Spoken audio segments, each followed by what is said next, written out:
Welcome back to the Deep Dive. Today we are taking a stack of research that, honestly, feels a little intimidating at first glance. Yeah. We're talking about wealth, Yeah. and not how to manage the millions you inherited wealth. Huh. We're talking about building it from absolute zero. It's the ultimate financial challenge, isn't it? And, usually when you see headlines about this stuff, it just feels so disconnected from reality. Totally. It's easy to talk about investment strategies when you have a surplus. It is a completely different game when you're starting from scratch, maybe even with some debt, and just trying to figure out how to get your head above water. That's exactly where I want to start, because I was reading through the Sarwa notes, and I hit this statistic that just made me pause. It claims that 67.7% of today's millionaires are self-made. Mm-hmm. Now, I have to play the skeptic here. Self-made is a very loaded term. Are we talking about someone who started in a garage with nothing, or, someone whose parents gave them a small loan of $1 million? That is the right question to ask. It's always the right question. There's always going to be some nuance there. But if you dig into the Fidelity data we looked at, the picture gets a little clearer. Okay. They found that over 80% of those so-called self-made millionaires, they hit that mark by saving at least 20% of their income over a long, long time. They weren't hitting the lottery. Right. They weren't all inventing the next Facebook. They were just grinding. So it's less about one single moment of brilliance, and it's more about a kind of a boring, repetitive process. Exactly. And that is actually good news. If wealth was only for geniuses or the super lucky, well, we'd all be in trouble. But because it's process-driven, it means there's a roadmap. A system. A system. And the mission of this deep dive is really to lay out that roadmap for someone who is starting right at the starting line, or maybe even a few yards behind it. We absolutely need to put a massive disclaimer on this, though. We are looking at sources from 2026, including some notes from Joe Bright, and none of this is promising a quick fix. No, not at all. If you take nothing else away from this whole conversation, anyone telling you that you can make $10,000 in your first week without any skills is lying to you. It's a scam. It is a scam. Real wealth building is slow, it's boring, and in the beginning, it's really, really hard. So before we get into the how, we have to define the what, because I think people chase the wrong thing entirely. I loved the distinction Naval Ravikant makes between wealth, money, and status. I always sort of thought they were synonyms. Most people do, and that's a trap. Naval breaks it down like this. Wealth is assets that earn while you sleep. Okay. It's the factory, the code, the stocks. It's the machine that prints freedom. Money is just the way we move that wealth around. But status, that's the dangerous one. Status is the zero-sum game. Right. Status is your ranking in the social hierarchy. It's I'm number one, so you have to be number two. You cannot win at status without making someone else lose. But wealth is different. We can both build assets. We can both be free. It's a positive-sum game. So for this entire conversation, we are ignoring status. We don't care about looking rich. We care about being free. We care about being free. Okay, let's get into the roadmap.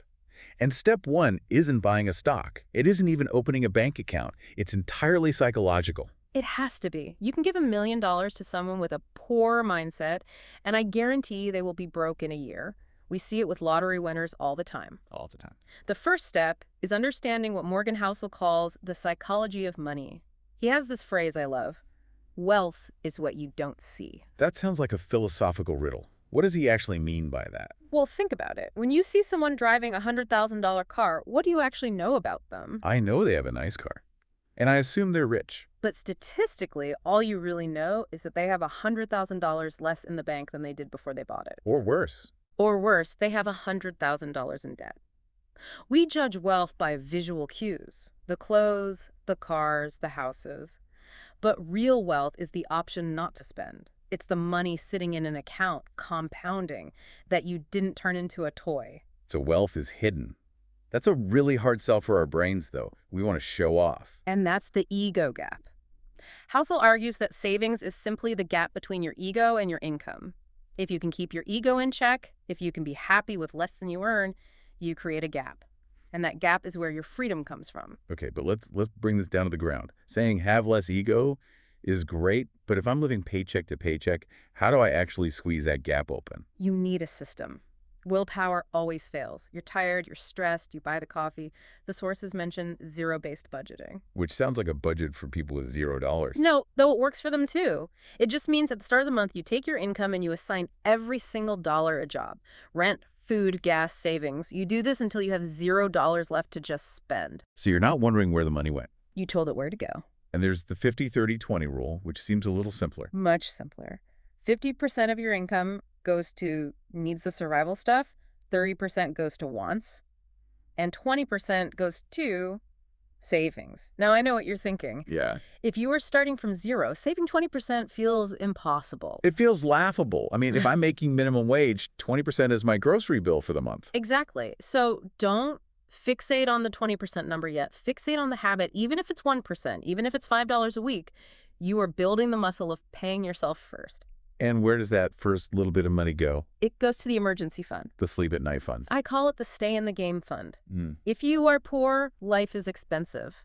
If your car breaks down and you don't have cash, you put it on a credit card at 25% interest. Now you're in a hole you just can't dig out of. Mm. The emergency fund is self-funded insurance. It stops a bad day from becoming a bad life. Okay, so we've got the defensive line set up. We're living below our means. We're building a buffer.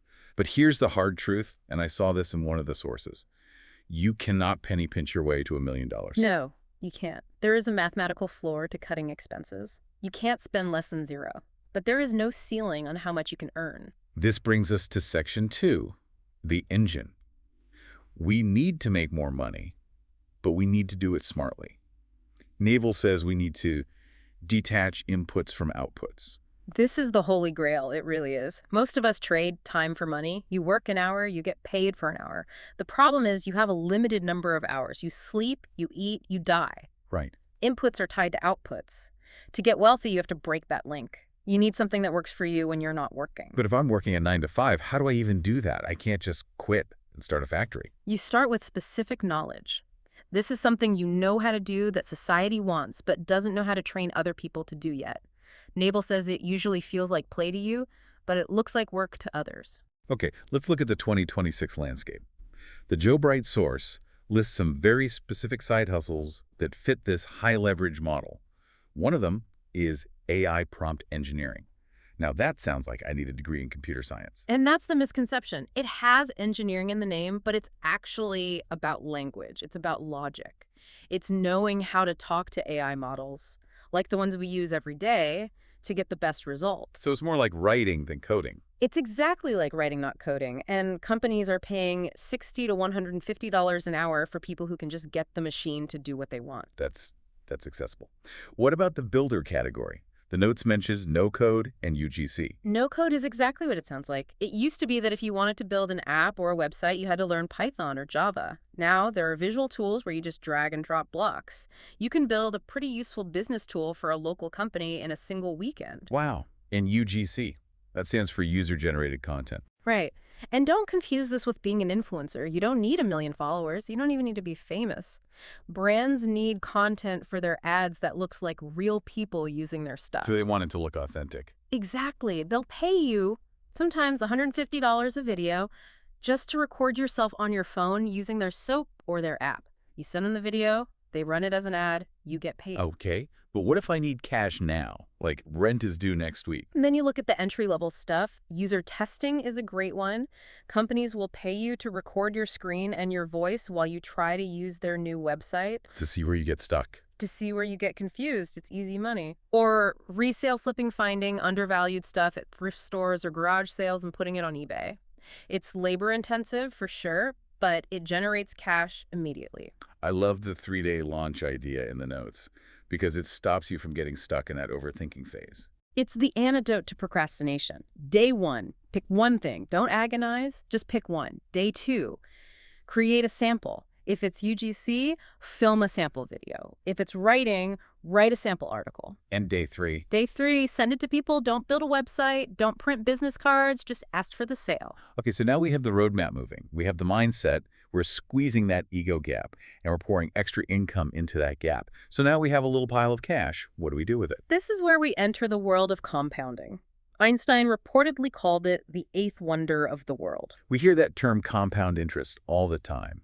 But I think our brains are really bad at understanding it. We think linearly. Right. 1 + 1 = 2. Right, but compounding is exponential. It's 1 + 1 = 2, but then next time equals 4, then 8, then 16. It's earning interest on your interest. And the secret ingredient isn't money, It's time. it's time. There's a story in the research, The Tale of Two Investors, that I want you to walk us through. Because when I first read it, I honestly thought the math was wrong. It's so counterintuitive. So picture two people. Let's call them Investor A and Investor B. Investor A starts early. At age 25, they start putting $5,000 a year into the market. Yeah. They do this for just 10 years. At age 35, they stop. They never put in another penny. Okay, so let's track the cash. 5,000 times 10 years. They've invested $50,000 of their own money, and that's it. Correct. Now look at Investor B. They're a bit late to the party. They don't start until age 35, the same age. Investor A quit, but Investor B is diligent. They invest that same $5,000 a year, but they do it for 20 years. They go all the way until they're 55. So Investor B put in $100,000, double the capital of Investor A. Logic dictates they should have more money. Logic dictates that, but math disagrees. Assuming a standard 7 or 8% return, Investor A, the one who quit at 35, ends up with more money at retirement. That is the part that just breaks my brain. How can you put in half the money and end up with more? Because Investor A's money had a 10-year head start. Those first dollars were just multiplying themselves over and over again while Investor B was still thinking about starting. The snowball had rolled so much further down the hill. So the lesson here is, start now, even if it's tiny. Precisely. The psychology of money makes a great point about Warren Buffett. He's a genius investor, sure, but his real secret is that he started when he was a child. He's been compounding for 75 years. If he had started investing at age 30, you would have never heard of him. That's empowering, but also a little scary. It means if we wait, we are losing our single biggest asset. So where do we put this money? The sources seem pretty unanimous on what not to do. Yeah, please don't try to be a hero. Don't try to pick the next winning stock. Don't put it all in a crypto coin your cousin told you about. The Bogleheads philosophy, named after Jack Bogle, the founder of Vanguard, is just so simple. Don't look for the needle in the haystack. Just buy the haystack. The haystack being the entire stock market. Exactly. You buy an index fund or an ETF. These are basically baskets that hold tiny pieces of the top 500 or top 3,000 companies in the world. If Apple goes up, you win. If Amazon goes up, you win. If one company goes bankrupt, Did they wipe you out? it doesn't wipe you out because you have 499 others. That's the lazy way to get rich. It's the smart way. The data shows that over a 15-20-year period, this boring, passive approach beats almost every professional Wall Street trader. Wow. And if that sounds too complicated, the Sarwa source suggests using a robo-advisor. You just deposit the money, and the software automatically buys the haystack for you. What are we aiming for here? Is there a finish line? The goal is financial independence. The sources talk about the 4% rule. The basic idea is that once you have a big enough pile of money invested, you can withdraw 4% of it every year to live on. If the market grows at, say, 7% or 8%, your pile actually keeps getting bigger even while you spend it. You never run out of money. You never run out. But there's a caveat for the younger listeners right now. Right. There is. The 4% rule was designed for a standard 30-year retirement. If you manage to retire at 40, you might need that money to last 50 or 60 years. So you might need to be safer, withdraw 3%, or be flexible and spend less during bad years. It requires a bit more thought. I want to touch on one thing before we wrap up strategy. Okay. Debt. We talked about good habits, but what about the anti-wealth? High-interest debt credit cards, payday loans, that is compounding working against you. It is mathematically impossible to build wealth if you are earning 8% in the market but paying 20% to Visa. You're running up a down escalator. Exactly. Before you invest a single dime beyond your employer match, you have to kill that bad debt. So we've covered the mindset, the income, the investing. It sounds like a straight line. But getting wealthy and staying wealthy are apparently two completely different skills. They are opposites. Morgan Housel puts it perfectly. Getting wealthy requires optimism. You have to take risks. You have to put yourself out there. You have to believe the future will be better. Okay. But staying wealthy requires paranoia. Paranoia. That doesn't sound very healthy. It's a healthy paranoia. It's the fear that it can all be taken away. It's knowing that markets crash. It's knowing that industries die. The most important skill isn't maximizing returns, it's survival. Because if you get wiped out, you interrupt the compounding clock. Exactly. If you take a huge risk and lose 100% of your money, you don't just lose the money, you lose the time. You have to start over at zero, and you can never, ever get those years back. Hausa also has this concept of being reasonable versus rational. I think this is so important for real people. I love this one. A rational person, like a robot or a spreadsheet, would say, never pay off your mortgage if the interest rate is low. Invest that money instead. And mathematically, that is correct. But we are robots. No, we are emotional creatures. If having a paid-off house gives you peace of mind, if it helps you sleep at night so you don't panic and sell your stocks when the market drops, then paying off the mortgage is reasonable. So the best plan isn't the one that's perfect on paper. The best financial plan is the one you can actually stick to for 20 years without freaking out. That's a relief to hear. You don't have to be perfect. You just have to be consistent. Consistency beats intensity every single time. Let's bring this all back home. We've covered a lot of ground today. If someone is listening to this and feeling a bit overwhelmed, what's the one takeaway? The takeaway is that this is a journey, not a switch you flip. Step 1, shift the mindset. Recognize that ego gap. Step 2, build the defense. Get that emergency fund so life can't knock you out of the game. Right. Step 3, go on offense. Use the 2026 tools AI, no-code, side hustles to increase your income. Step 4, don't spend the new money, pour it into the haystack, those index funds. And then step 5 is wait. Wait. Just wait. Let time and compounding do all the heavy lifting for you. It's so simple, but it's definitely not easy. This is the hardest simple thing you'll ever do, but the alternative is, what, relying on luck? I want to end with that thought from Naval we touched on earlier. Forget. The game we're all playing. It's the question you have to answer for yourself, really. Are you playing the status game? Are you spending money you don't have to buy things you don't need, to impress people you don't even like? That's a treadmill that never, ever stops. Or are you playing the wealth game? And wealth is quiet. Wealth is freedom. Wealth is waking up in the morning and saying, I own my time. And for anyone listening who's starting from zero, that is the prize. It's not the Ferrari, it's the freedom. That is a deep dive. Thanks for listening, and we'll catch you in the next one.